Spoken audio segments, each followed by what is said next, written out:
Hi అండి, welcome to my channel. ఈరోజు నేను చేయబోయే రెసిపీ మటన్ కర్రీ.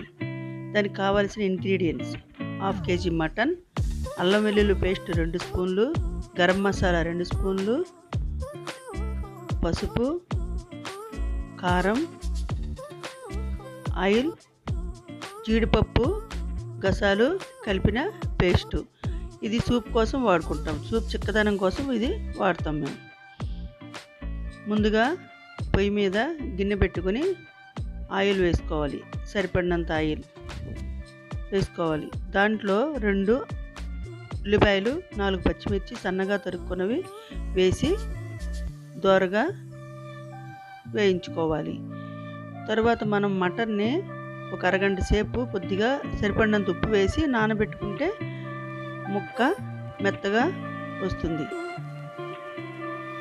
లేత మటన్ అయితే వేసుకోవచ్చు, ముదురు మటన్ అయితే కొద్ది కుక్కర్లో వేసుకోవాలి. సరిపడినంత పసుపు వేసుకుని కూరని బాగా తిప్పుకోవాలి. తర్వాత అల్లం వెల్లుల్లి పేస్ట్ వేయాలి. ఉప్పు వేసి నానబెట్టడం వల్ల దాంట్లో వాటరు చేరుతుంది. దానివల్ల ఆ వాటర్తోనే చాలా వరకు కూర ఉడుకుతుంది. తర్వాత కూరని బాగా తిప్పి కొద్దిగా సాల్ట్ వేయాలి. వేసి మూత పెట్టి 2 మినిట్స్ ఉంచిన తర్వాత మళ్ళీ కూరని బాగా తిప్పాలి.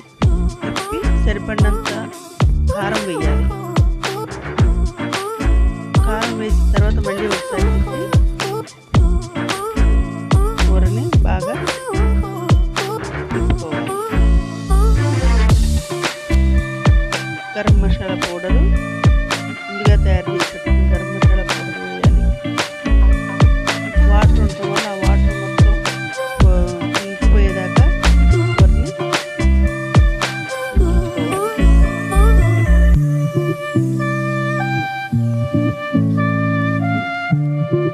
తర్వాత కూరని తిప్పుకొని దాంట్లో మనం ముందుగా తయారు చేసుకుంటున్న జీడిపప్పు గసాలు పేస్ట్ వేసుకోవాలి. ఇది స్కిప్ చేసుకోవచ్చు. ఇష్టమైన వాళ్ళు సూప్ చిక్కదనం కోసం వేసుకోవచ్చు, లేకపోతే స్కిప్ చేయొచ్చు. తర్వాత సరిపడినంత వాటర్ పోసుకుని ముక్క ఉడికించుకోవడానికి మూత పెట్టుకుని ఒక 20 నిమిషాల పాటు ఉడకనివ్వాలి. ఉడకనిచ్చిన తర్వాత దాంట్లో కొత్తిమీర వేసుకోవాలి. ఈ కూర అందరూ చేసుకునే విధంగా ఈజీ మెథడ్లో ఉంటుంది. Thank you friends. Thank you very much.